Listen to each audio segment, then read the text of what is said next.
मुझे यदि कोई विद्यार्थी ये सवाल पूछ ले कि सर आप बताइए सबसे सरल सिलेक्शन किस भर्ती में होगा, तो मैं हमेशा कहता हूँ सबसे सरल यदि किसी भर्ती में सिलेक्शन होना है तो ऐसा ही है।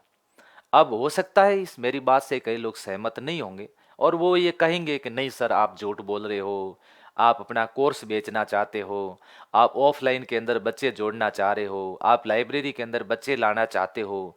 देखो, ऑफलाइन ऑनलाइन लाइब्रेरी ये सब अपनी जगह, कब चलेगी कैसे चलेगी इसके ऊपर मैं अभी कुछ नहीं कहूँगा। ये जो ईश्वर ने जो मेरे भाग्य में लिखा है वो मुझे मिलता रहेगा। लेकिन विद्यार्थियों, सच्ची बात कहना मेरा भी एक धर्म है। कहा गया है कि धर्म क्या है, धर्म का मतलब पंखे का धर्म हवा देना है, विद्यार्थी का धर्म पढ़ना है, और मेरा धर्म है सच्ची बात आपको कहना, विद्यार्थियों को सही तरीके से गाइड करना। अब आप कहोगे कि सर बताओ सरल कैसे हैं? सरल इसलिए, इसके अंदर हर कोई विद्यार्थी भाग नहीं लेता है। या एक तो इसके अंदर शारीरिक क्षमता है जिसकी सही हो वो लेंगे, दूसरा एज फैक्टर भी इसके अंदर होना चाहिए। वो जैसे अब चतुर्थ श्रेणी की पेपर था, 40 साल तक के विद्यार्थी जो थे वो इसके अंदर भाग ले सकते थे, लेकिन इसके अंदर ले सकते हैं क्या? नहीं ले सकते हैं। तो ये दो तीन क्राइटेरिया है, मतलब आपका आयु सीमा निर्धारित है, इसके अलावा फिजिकली फिट होना बहुत जरूरी है। कहते हैं कि इसमें ऐसा कहा जाता है कि आरएस की तैयारी करने वाले विद्यार्थी एसआई के अंदर सेलेक्ट हो जाते हैं। बिल्कुल होते हैं। आरएस की जो तैयारी करते हैं, रेगुलर फाउंडेशन कोर्स करते हैं 2-3 साल का, वो एसआई में, ग्राम सेवक के अंदर, पटवार के अंदर, एलडीसी के अंदर, लैब असिस्टेंट, इसके अंदर सेलेक्ट होते हैं। नो डाउट ये बात आपकी सही है, लेकिन सारे आरएस के एसआई में नहीं जाते हैं। क्यों? क्योंकि वो फिजिकल रूप से फिट नहीं होते हैं, हाइट कम होती हैं, या फिर फिजिकली जो उनका इवेंट है वो इवेंट पार नहीं कर पाते हैं। ऐसी स्थिति में मैं इसको सरल मानता हूँ। इसके अंदर फर्स्ट ग्रेड की तैयारी करने वाले, सेकंड ग्रेड की तैयारी करने वाले, इसके अलावा एचएम की तैयारी करने वाले, वो सब इसके अंदर नहीं बैठते हैं। तो वो नहीं बैठते मतलब फॉर्म भी नहीं भरते हैं। सिटी के जितने विद्यार्थी हैं, शहर के जितने विद्यार्थी हैं, वे इसके अंदर फॉर्म अप्लाई नहीं करते हैं। तो आप बताओ सरल है नहीं है? बहुत मजा है आपको इस भर्ती को पार करने के लिए, आनंद आ जाएगा। आप बढ़िया तरीके से यदि आप तैयारी करते हो, दोनों पेपर, फर्स्ट पेपर और सेकंड पेपर, आप फर्स्ट पेपर और सेकंड पेपर में से मैं आज आपके सेकंड पेपर का एनालिसिस कर रहा हूं। फर्स्ट पेपर आपके हिंदी का है, हिंदी स्कोरिंग सब्जेक्ट है। यदि आप टारगेट करके चलते हैं कि 100 में से 99, 100 में से 100, तो आपका 100% सिलेक्शन है। मैंने जोधपुर के अंदर उस समय जब मैं कोचिंग में पढ़ाता भी था, ये कोचिंग के अंदर एसआई के खूब सारे विद्यार्थियों को पढ़ाया जो आज सीआई लगे हुए हैं। वो भी शायद हो सकता है मेरा ये वीडियो देख ले, सीआई वर्तमान के अंदर लगे हुए हैं। उनको भी मैं यही कहता था कि आप जीके के अलावा हिंदी पर विशेष रूप से ध्यान दीजिए। हम भी बाड़मेर के अंदर ऑफलाइन बैच चला रहे हैं, ऑनलाइन भी चला रहे हैं, उन सबको स्पेशल हिंदी पर विशेष रूप से उनके लिए फोकस कर रहे हैं और उनको तैयारी करवा रहे हैं। तो देखिए प्यारे विद्यार्थियों, विगत वर्षों में आए हुए प्रश्नों का विश्लेषण यदि हम करें कि 2016, 21, 21 और 21, मतलब 15 सितंबर, 14 सितंबर, 13 सितंबर को पेपर हुआ, 2016 का पेपर हुआ। कौन से पेपर में कितने? राजस्थान में जो इंपॉर्टेंट है वो आपको बताता हूँ। आपको विशेष रूप से ध्यान किस पे देना है? आपको गणित और रीजनिंग के अंदर देना। देख लो रेशियो क्या, लगभग औसत 9-10 सवाल इसके पूछे जा रहे हैं। 10 सवाल आप इस पे अच्छे से। विज्ञान प्रौद्योगिकी के अंदर कितने आ रहे? 15, 14, 16, 11, 10, मतलब विज्ञान प्रौद्योगिकी अच्छे तरीके से आप तैयार करिएगा।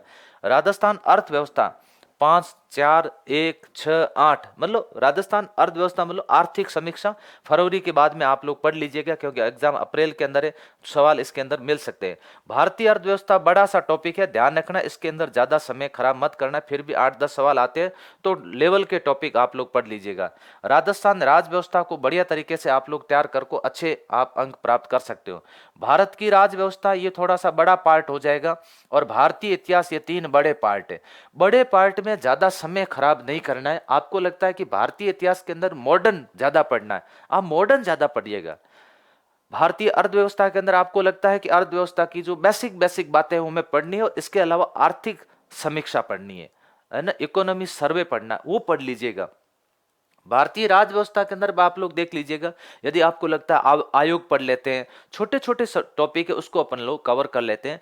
इस बात को विशेष रूप से ध्यान, जैसे राजस्थान भूगोल आप बढ़िया तरीके से तैयार कर लो, विश्व भारत का भूगोल आप तैयार कर लीजिएगा, और राजस्थान इतिहास कला संस्कृति, ये तो जनरली आपका तैयार होता ही है। लेकिन देख लो राजस्थान इतिहास कला संस्कृति मिला करके भी इसमें कोई ज्यादा सवाल नहीं पूछे। भारतीय इतिहास में देखो 6 पूछे, 3 पूछे, 6 पूछे, 5 और 5 बड़ा है। अब देखो, भारतीय इतिहास की तुलना यदि मैं आपके करूं किससे, ये राजस्थान राज व्यवस्था से करूं, तो देख लो 8, 6, 7, 8। राजस्थान राज व्यवस्था कोई बड़ा टॉपिक नहीं है, छोटा टॉपिक है। अब आप जो भी एनसीईआरटी किताबें पढ़ रहे हैं, या इसके अलावा जो भी आपके पास में कोई स्पेशल गाइड है वो पढ़ रहे हैं, तो मैं आपको यही कहूंगा कि आप इसको टाइमिंग कैसे देना है। जैसे आप हिंदी को आप लोग 70-30 ये रेशियो करके आप लोग चलिएगा, 70-30 का आप लोग रेशियो करके चलिएगा। IRA करके हमारा इंस्पायर RS एकेडमी ऐप के अंदर हमने कोर्स लॉन्च कर रखा है। डेली प्रैक्टिस हिंदी की रेगुलर डेली प्रैक्टिस करवा रहे हैं, वहां पर आपको प्रिंट निकालने का ऑप्शन है, तो हम लोग वो LPS दे रहे हैं, तो आप जरूर वहां से प्रिंट करिएगा। साथ साथ के अंदर आपको मात्र वहां से कितने में 2100 रुपए के अंदर कोर्स पूरा उपलब्ध हो रहा है, जिसमें आप बढ़िया तरीके से हिंदी तैयार कर लो। इसमें जो जो टॉपिक आपको लगता है कि ये टॉपिक हमें तैयार करना है, वो टॉपिक आप लोग तैयार कर लीजिएगा। तो मेरा आप सभी से ये निवेदन है, SI के विद्यार्थियों से विशेष रूप से, जो घबरा रहे हैं, जो चिंतित है, जिनको ऐसा लगता है कि हमारा होगा नहीं होगा, आपका 100% होगा। थोड़ी सी मेहनत की आवश्यकता है। देखो, बिना मेहनत के तक तो ताज हासिल नहीं होता है। मेहनत करोगे कि मेहनत कर रे मानवी, मेहनत राखे मान, बिन मेहनत रीजे नी गुरु धनी भगवान। मेहनत करोगे आपको सफलता अवश्य मिलेगी। Thank you.